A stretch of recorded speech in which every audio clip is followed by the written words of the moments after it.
Euro BD81 সবাইকে স্বাগতম। Viewers, আশা করি আপনারা সবাই ভালো আছেন। আমি এই ভিডিওতে আপনাদের সাথে দুইটা খুব গুরুত্বপূর্ণ বিষয় নিয়ে শেয়ার করব। তার প্রথমটা হলো যে আপনারা জানেন যে এবার আরেকটা ডিক্রিত পলিসি ঘোষণা হবে এবং এবছরে লোকও বেশি নেবে, আপনারা জানেন।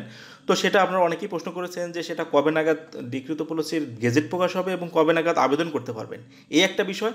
এবং আরেকটা বিষয় হলো যে আপনারা জানেন যে ইটালিতে ইটালির রোমের থেকে একটা রিউমার ছড়িয়েছে ইদানিং খুব, যার এই 23 সালের 27শে মার্চে যারা আবেদন করেছে রোম থেকে, যারা আবেদন করেছে নয়টা পলিসিতে, সেটা সিজনাল এবং নন সিজনাল যেটাই হোক, 9টা থেকে 9টা 5 মিনিটের ভিতরে যারা আবেদন করেছেন তাদের সবার আবেদন নাকি বাতিল হয়ে যাবে, এরকম একটা রিউমার। অর্থাৎ তারা কেউ এই টাইমের ভিতরে যারা আবেদন করেছেন তারা কেউ তারা সাবমিট করেনি, যার কারণে তাদের আবেদনটা বাতিল হয়ে যাবে। তো এইরকম একটা রিউমার যারা ছড়িয়েছে এবং এই বিষয়টা সম্পর্কে এবং এই দুইটা বিষয় নিয়ে আমি আপনাদের সাথে পুরো ভিডিওতে আছি। তো আরেকটা বিষয় হলো যে কথা বলবো যে ভিউয়ার্স, দেখুন ভিডিওটি আপনারা একটু কষ্ট করে সম্পূর্ণ দেখবেন, তাহলে আশা করি আপনারা সব বিষয় সম্পর্কে নিশ্চিতভাবে যে আপনারা জানতে পারবেন যে আসল ঘটনাটা কী। তো এছাড়াও আরও কিছু ভাইয়ের যে কিছু কমেন্ট আছে যেগুলো আসলেও একটু ডিফারেন্ট কমেন্ট, সেই কমেন্টগুলো নিয়েও আপনাদের সাথে আমি আলোচনা করব। তো তো আশা করি ভিডিওটি আপনারা সম্পূর্ণ দেখবেন। তো দেখুন, প্রথমে যে বিষয়টা বলবো যে সেটা হলো ইটালিতে যে নতুন আর একটা ডিক্রিত আসবে সেটা কবে নাগাদ হবে এবং এটা কবে নাগাদ আবেদন করা যাবে। আপনারা জানেন যে প্রথমে গেজেট আকারে প্রকাশ হয়, তারপরে এটা আবেদন করার তার গেজেট আকারে প্রকাশ হওয়ার 2 মাস পর তারপরে ইটালির যে পলিসি সেটা আবেদন করার সময় হয়। তো সেটা আপনারা জানেন যে বর্তমান যে একটা পলিসির যে আবেদন করার সময় কিন্তু এখনও রানিং আছে, সেটা চলতেছে, আপনারা জানেন, যেটা 85,000 সামথিং লোক নিবে। তো এটা কিন্তু আবেদনের যেই জমা দেওয়ার যে কোঠা আছে তার কিন্তু অনেক গুণ বেশি জমা পড়েছে এবং এখনও কিন্তু মানুষ জমা করতেছে, অনেকেই জমা করতেছে, সিজনাল নন সিজনালও করতেছে। তো এটা শেষ হবে অর্থাৎ 31শে ডিসেম্বর 2023-এ। তো আপনারা জানেন যে একটা আবেদন ডেট শেষ না হওয়া পর্যন্ত কিন্তু আর একটা আবেদন শুরু হওয়ার বিষয়টা কিন্তু হওয়া একটু টাফ ব্যাপার। কারণ এই আবেদনটার শেষ হওয়ার পরে তারপরে আমরা আশা করি বিগত দিনের দিকে আমরা যদি চেয়ে দেখি যে বিগত যে পলিসি ইটালিতে প্রকাশ হয়েছে সেগুলো কিন্তু আমরা দেখা যায় যে এই নভেম্বর ডিসেম্বর এই টাইমের দিকে কিন্তু এগুলা এই ডিক্রিত পলিসিগুলা কিন্তু গেজেট প্রকাশ হয়। তো আমরা আশা করি যে এই বছরও যেহেতু এরকম কথাবার্তা চলছে, তো এটা হয়তো অক্টোবর নভেম্বরের দিকেই হয়তো গেজেটটা প্রকাশ হবে এবং তার 2 মাস পরে আবেদন করা যাবে। আপনার যদি এটা অক্টোবরে বা সেপ্টেম্বরের দিকে যদি গেজেট প্রকাশ হয় অর্থাৎ তার 2 মাস পরেই কিন্তু এটা আবেদন করার সময় হবে। তো এই বিষয়টা অনেকেই আমরা বলছি যে সামনের মাসে হবে বা এই মাসে হবে, এর আসলে কথাটা এরকমের বলা ঠিক হবে না। তো আমরা যেটা ধারণা করছি, যেটা ইটালির যে মিডিয়া এবং ইটালির যে সংবাদপত্র মাধ্যমগুলো আছে তাদের যে তথ্য মতে যে এটা হয়তো অক্টোবর নভেম্বরের দিকে হয়তো গেজেটটা প্রকাশ হবে, তারপরে তার 2 মাস পরে আপনারা জানেন যে এটা আবেদন করার সময় হবে। তো এই বছরে গেজেটে কত লোক নিতে পারে সেটার একটা ধারণা কিন্তু আমরা পেয়েছি, সেটা হলো যে 1 লক্ষর উপর হয়তো লোক এবার নিবে, কারণ এই বর্তমান যেটা চলছে তার থেকে হয়তো এই গেজেটে একটু বেশি লোক নেওয়া হবে।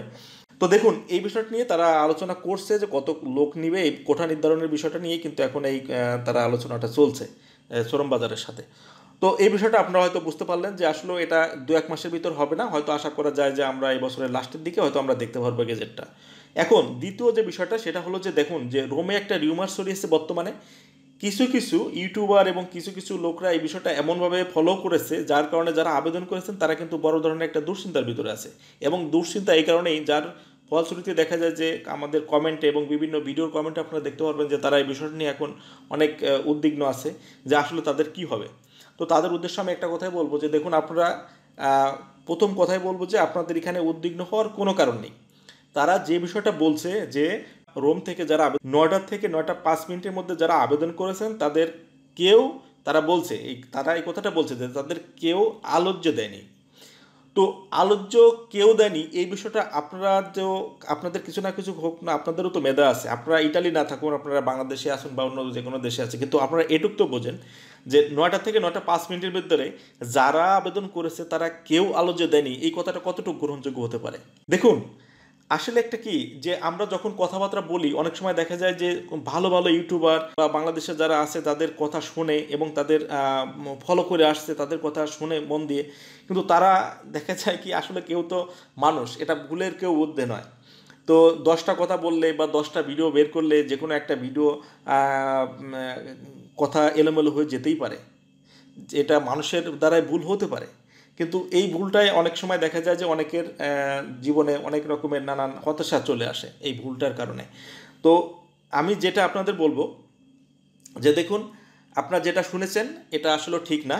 কারণ 9টা থেকে 9টা 5 মিনিটের মধ্যে ইতালিতে যারা আবেদন করেছে, পেতুত্তরা থেকে তাদের মেল করা হয়েছে যে তাদের কেউ আলোচ্য দেয়নি, এরকমভাবে বলা হচ্ছে ঢালাওভাবে।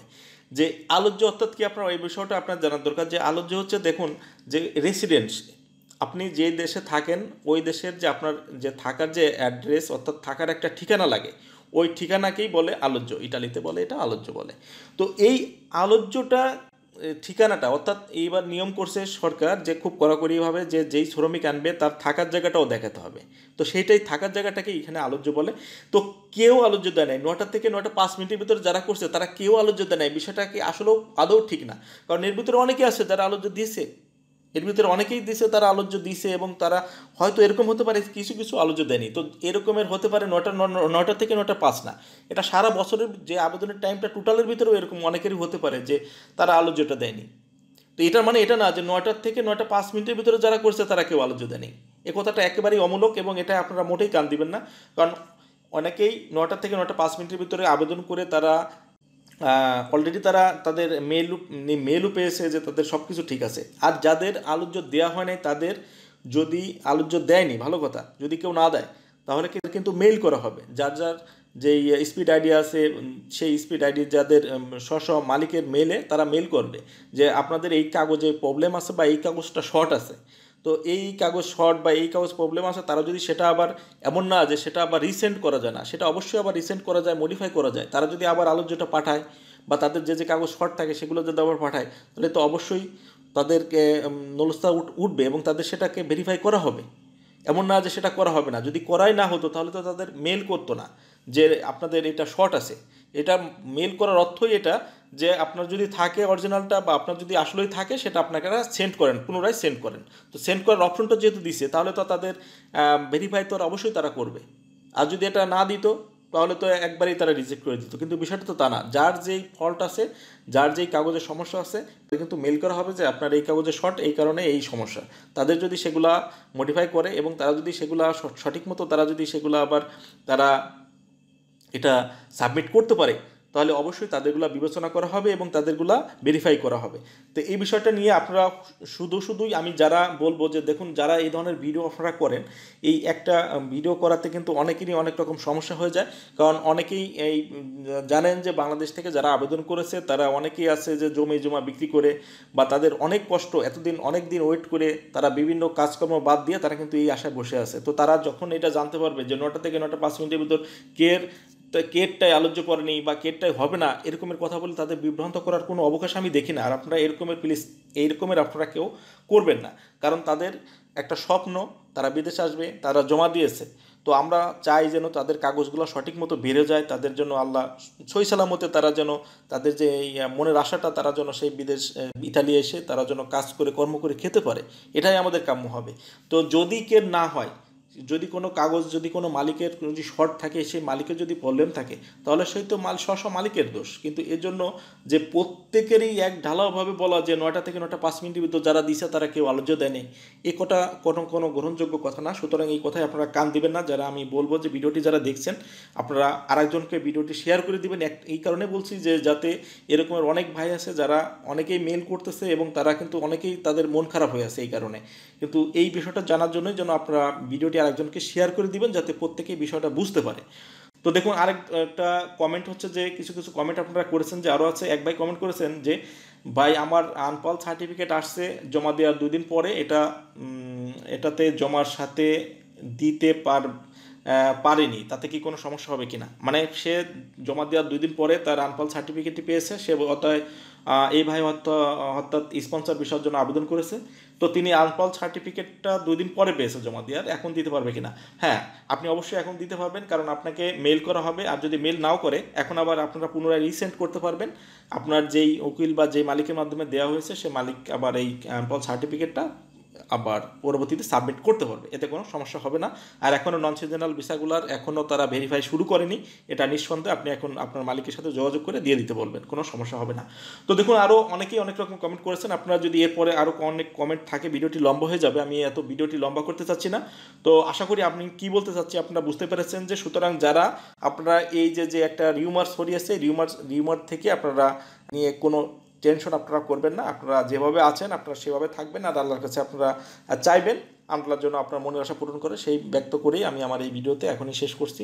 আল্লাহ হাফেজ।